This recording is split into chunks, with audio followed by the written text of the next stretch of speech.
In this video, we'll be discussing the human actions of lying and judging. By lying, we mean telling a falsehood, and by judging, we mean evaluating someone else's actions as good or bad.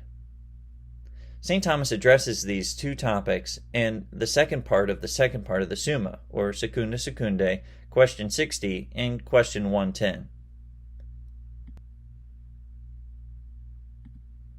Lying is telling a falsehood. Lying is a human action that we frequently encounter because there are many reasons for someone to be inclined to lie, even apparently good reasons. In sacred scripture, we even find individuals who are held up as exemplary moral models, like Judith, the Egyptian midwives, and Jacob, who all tell lies and are apparently praised for doing so. Judith tells a lie so that she can gain access to the Assyrian general Holofernes and decapitate him while his guard is down. She does this to save the Jews from his army. The Egyptian midwives lie to Pharaoh to save the firstborn sons of Israel from his infanticidal policy. God rewards them for their charity. Finally, Jacob apparently lies to his blind and dying father Isaac, telling him that he is his brother, Esau, so that he can obtain Esau's birthright. Is lying, however, ever permissible? And if it is never permissible, why is it that good people sometimes lie? Studying lying is not only helpful for making the right decisions in conversation with others, but is also helpful for shedding light on St. Thomas's more general moral principles. Why are some sins mortally sinful and others venially so? Why are some intrinsically wrong actions not grave, that is, mortal sins? Finally, what makes an action intrinsically wrong?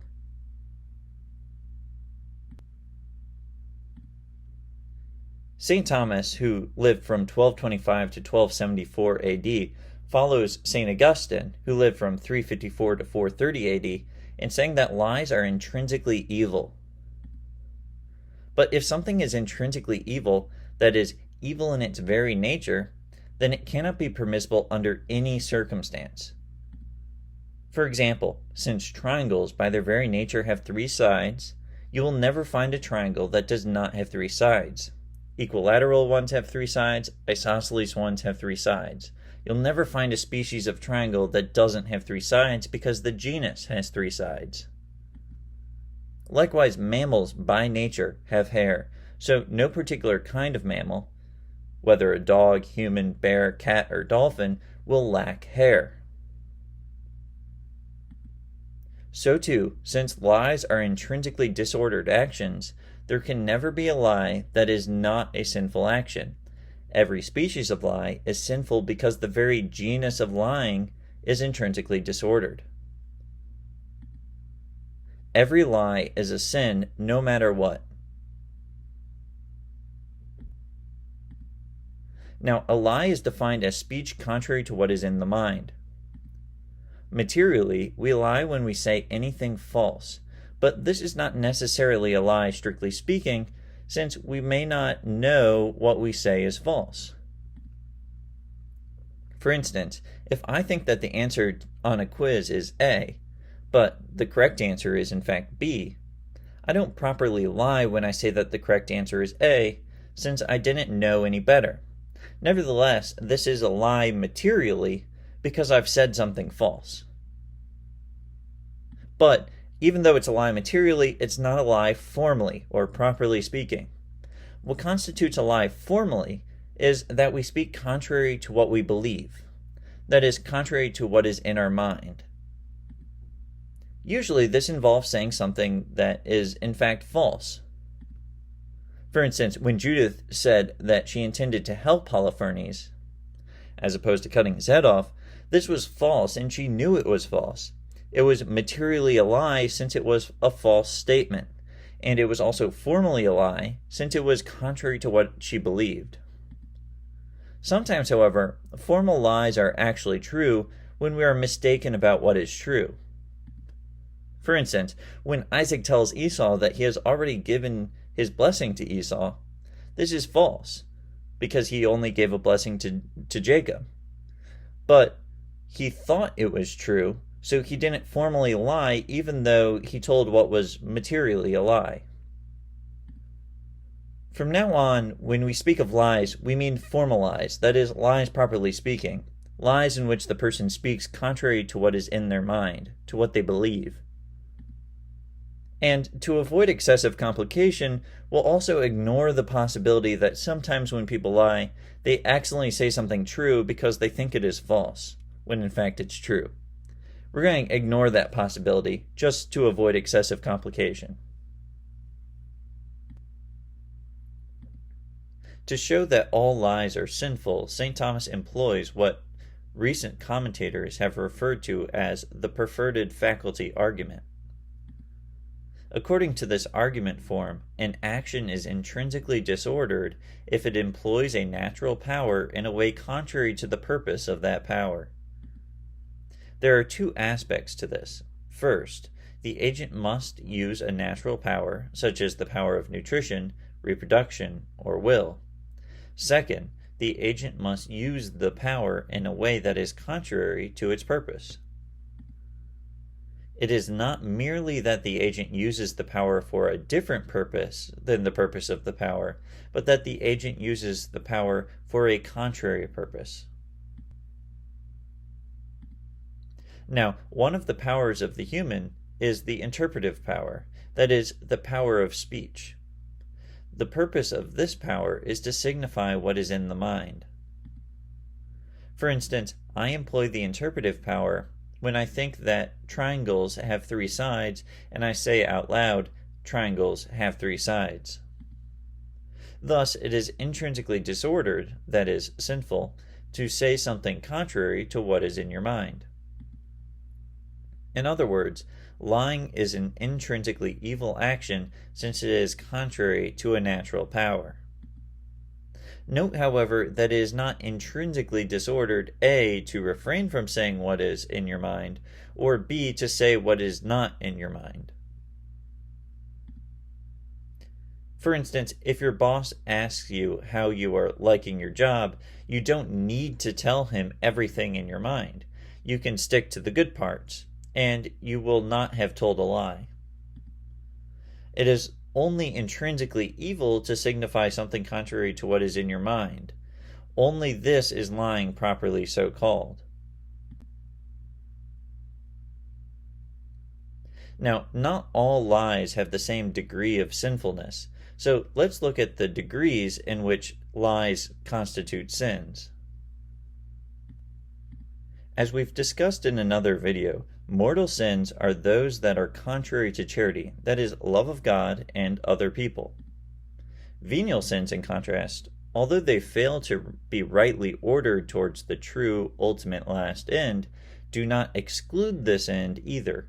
They aren't contrary to love of God and neighbor. Now, with lies, we'll see that some lies are mortal sins and some are venial sins. But in analyzing lies in this way, we first want to distinguish between the lie in itself, that is, what are you lying about? What's the topic of the lie? And secondly, what's the purpose of the lie? Regardless of the topic, what is the goal for which someone is lying? Now, in both of these ways of categorizing lies, we'll see that some lies are mortal sins and some lies are venial sins. So, lies can be mortal or venial sins, and they can be so either because of what they are in themselves, that is, the topic they're about, or because of the purpose for which they're told, that is, the goal someone is pursuing when they lie. In both of these ways, a lie can be either a mortal sin or a venial sin, and we'll look at why that is. So let's first look at the purpose for which a lie is told.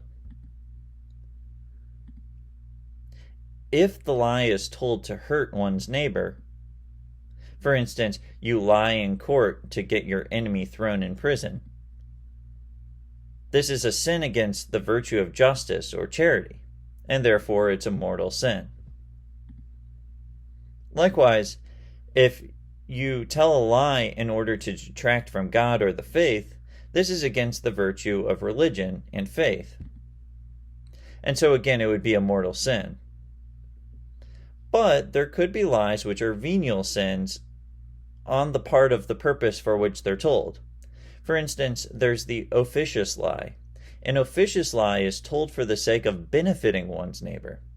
A good example of this is taken from Scripture, when the Egyptian midwives lied to save the children from Pharaoh, who was trying to kill all the children.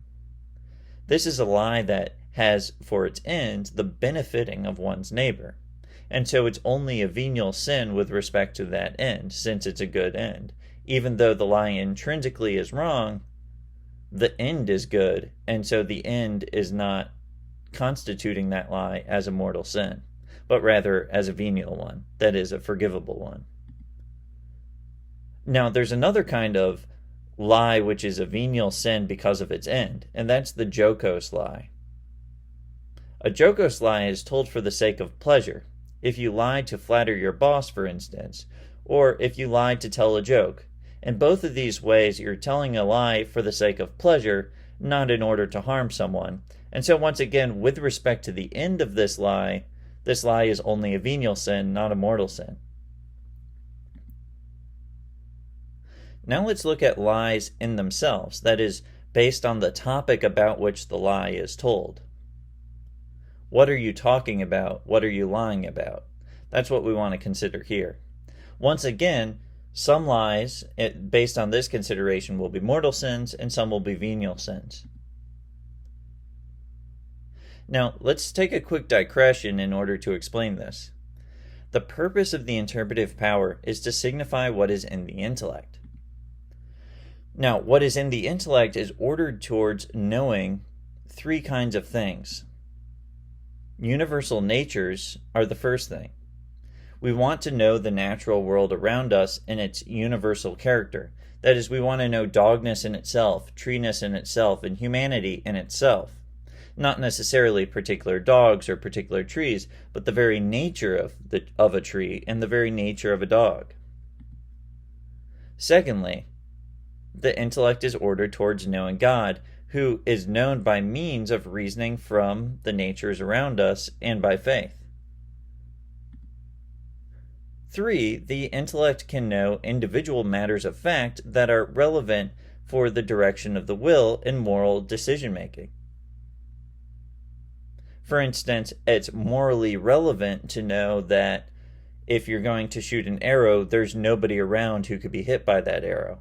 That's an individual matter of fact that's not beneficial for the intellect to know in itself, but it is beneficial for the intellect insofar as the intellect governs the will, which needs to act morally. The intellect is ordered towards knowing 1 and 2 by its very nature, but it's ordered towards knowing 3, namely individual matters of fact that are relevant for morals, under the direction of the will. So, in these 3 ways, the intellect is ordered towards knowing something. It's ordered towards knowing natural things, and this it does through science. It's ordered towards knowing God, and this it does through faith and theology.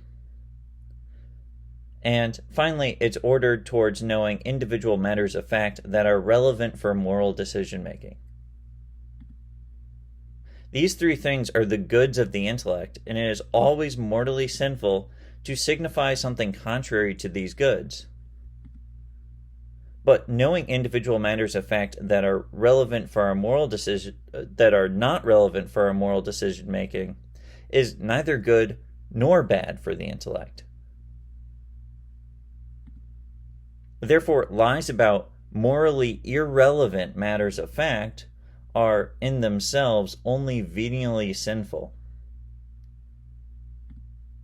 For instance, if you tell someone they look good when they look ugly, and no harm is done thereby, this lie is only venially sinful.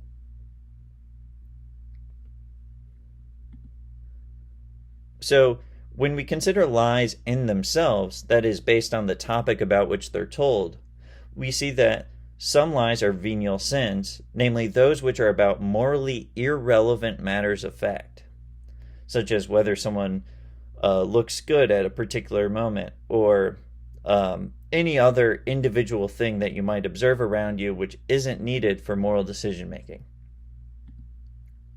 On the other hand, there's going to be a series of lies, or kinds of lies, which are mortally sinful, not because of the purpose for which they're told, but merely because of the topic about which someone is lying. The first of these is lies about God or matters of faith. These are contrary to one of the goods of the intellect, and therefore they're mortally sinful. 2. Lies about nature or scientific matters. So if you lie about something having to do with science, about the natural world or universal nature, then that lie in itself, regardless of why it's told, is a mortal sin. Finally, lies about morally relevant matters of fact are also always mortally sinful, regardless of why they're told. Note these 3 lies are mortal sins regardless of what the end is for which they're told. So let's say someone tells a lie about God or about nature, but he does it to benefit his neighbor or just to tell a joke. Even though the end of the lie is only venially sinful, the lie in itself, because of the very topic about which it's told, is a mortal sin, even though the end is good. So, when we look at lies either based on their end or in themselves, we have to keep in mind that if it's a mortal sin because of the end, then just because it's venial in itself, that doesn't mean that on the whole it's a venial sin. Rather, on the whole it's a mortal sin. Likewise, if the lie in itself is told for a good end, and therefore it's only venial with respect to the end, but in itself it has the character of a mortal sin, then on the whole it's a mortal sin, not a venial sin. So in order to have a lie that's on the whole a venial sin, it needs to both be told for the sake of some good end, like an officious lie or a jocose lie, and it needs to be about morally irrelevant matters of fact.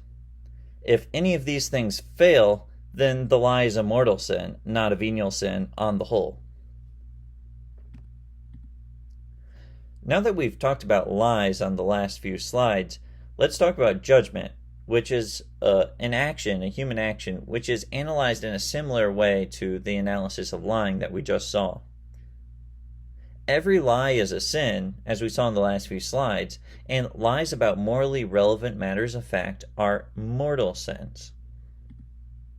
Therefore, if you are certain that a certain person did something wrong, then it is a sin in every circumstance to say that they did nothing wrong. Of course, it's not necessarily the case that you have to say anything, but if you are going to say something, you can't lie about it. Moreover, if it is morally relevant to say that they did something wrong, for instance, if you are a witness or judge in court, or your testimony matters for decisions about employment or something else of that kind, then it is a mortal sin to lie by saying that the person did nothing wrong when you are certain that they did. So this would be an example of judgment. You are stating verbally that someone else did something wrong. You're morally evaluating their actions.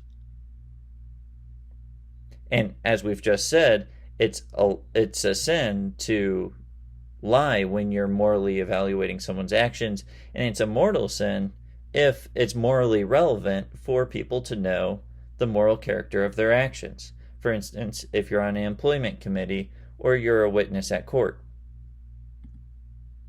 In other words, when we are certain that someone acted sinfully, we have a moral obligation not to lie about the sinful action. Now, this of course is not the same thing as to say we have a moral obligation to say anything. Rather, it's a moral obligation not to lie if we do say something.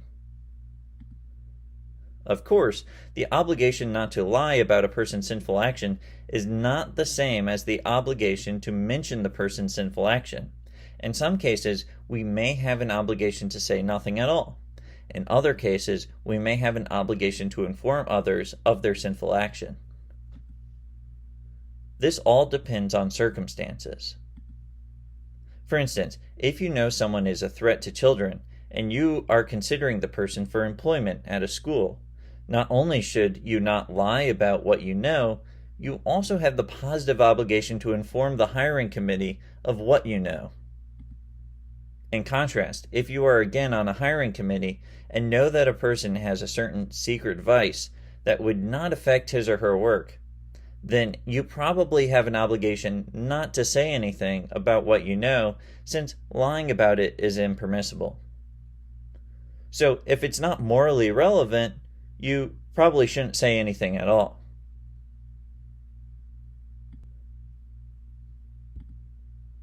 What are we to do, however, when we are not certain whether someone did something wrong? So everything on the last side was based on the assumption that the person who is either lying or not lying is someone who has absolute certainty that the person in question did a certain bad action or has a certain vice. What are we to do if they don't have certainty that someone else did a bad action or has a certain vice? Suppose we have evidence that someone did something wrong, but the evidence isn't so strong that we are certain. Should we follow the evidence and say that they did something wrong? St. Thomas says no. Even when it is more likely that someone did something wrong than that they didn't do the thing we suspect them of, we should default to giving them the benefit of the doubt, assuming, even against the evidence, that they did not do anything wrong. Why does St. Thomas say this? The reason is because, as we saw before, it is neither good nor bad for our intellect to know morally irrelevant matters of fact. For instance, whether Erland committed adultery or whether Kristen conceived a baby out of wedlock. Even if these individual facts are true, it does our intellect no good to know that they are true. On the other hand, thinking badly of someone else is of itself a harm to that person. Perhaps they deserve this harm as a sort of punishment for their bad action, but perhaps they do not. We're not certain. We should not, however, inflict harm on others without due process of law. Therefore, although it is impermissible to lie by saying that someone did nothing wrong, when we are certain the contrary is true, if we are uncertain one way or the other, even if the evidence inclines us to think that they did do something wrong, we should go against the evidence and only speak of them on the assumption, however unlikely, that they did nothing wrong.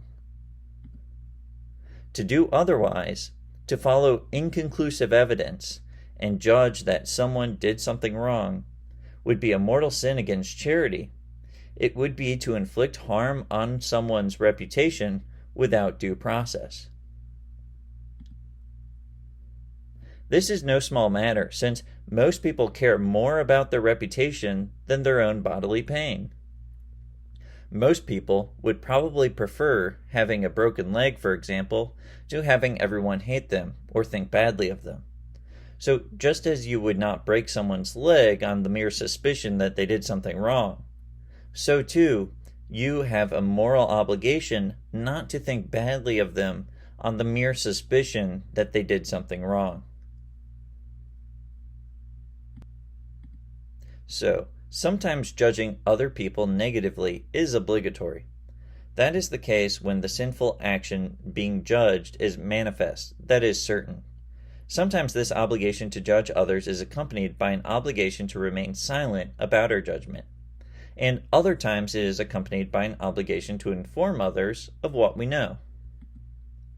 On the other hand, we have also seen that sometimes there is an obligation to judge others positively even when we suspect, on decent evidence, that they did something wrong.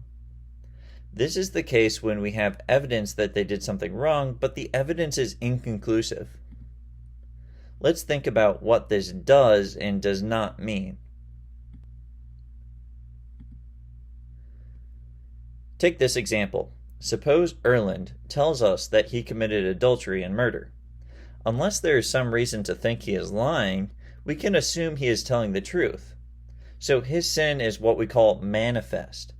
There is nothing morally wrong about believing that he did in fact commit adultery and murder when he tells us openly that he did so. Many people mistakenly think that the obligation not to judge others means that we should doubt whether their action, of which we are certain, is wrong. On this view, we would accept that Erland committed adultery and murder, since he told us he did, but we would in our mind and speech call into question whether for him adultery and murder were sinful. This interpretation of the obligation not to judge is a serious mistake. It is tantamount to lying about moral matters, which, as we saw above, is itself a mortal sin. If we are certain that Erland committed adultery and murder, we are justified in judging him negatively, since we ought not to lie by saying that murder and adultery are not evil in his case. We know they are evil, and we are certain he did these evil things, so we can say that he did something evil. That is just simple logic and reasoning. The obligation to give people the benefit of the doubt does not have to do with the moral character of various actions in themselves, but with doubts about whether or not they engaged in those actions. For instance, if Father Venially is found dead in the house of a prostitute, we should not call into question whether soliciting prostitutes is immoral. That would be a mortally sinful lie, because it would be to say something false about moral principles, namely prostitution. On the other hand, we can note that although the most obvious reason for someone being in the house of a prostitute is to solicit immoral services, it is possible that Father Venially was there for some other reason. For instance, to give a prostitute the sacrament of confession, or to give her money so that she could pay her husband's bail. Since these alternative explanations of the facts are possible, absent other considerations, we ought to give Father Venially the benefit of the doubt. It would be sinful to judge him negatively on the mere circumstantial evidence that he was found dead in the house of a prostitute. To summarize, every lie is a sin, since lying in itself is a disordered action. Just as every triangle has three sides, and you'll never find a species of triangle without three sides, so too, lying as a genus is sinful, and therefore you'll never find a species or kind of lie that isn't sinful. But, whereas some lies are mortally sinful because of their purpose or their subject matter, others are, in themselves, only venially sinful. Lies about God, or matters of faith, or scientific matters, or morally relevant facts are always mortal sins, even if they are told for a good purpose, or without any intent to harm or to deceive. Likewise, no matter what the subject matter of a certain lie is, if it is told to harm others, it is also a mortal sin. So even if you're lying about morally irrelevant matters of fact, but you do so in order to harm others, then that lie is a mortal sin, even though the subject matter doesn't make it so. Judging others' actions negatively is sometimes obligatory, but sometimes it is obligatory not to judge others' actions negatively. But even when we have an obligation to give others the benefit of the doubt, assuming they did not sin, we ought not to do this by lying about moral principles, for instance, saying that adultery or murder is not wrong in their case. Rather, when we give others the benefit of the doubt, it should be because we are uncertain whether or not they did a given bad action, not because we are calling into question whether the bad action we know they did is in fact a bad action.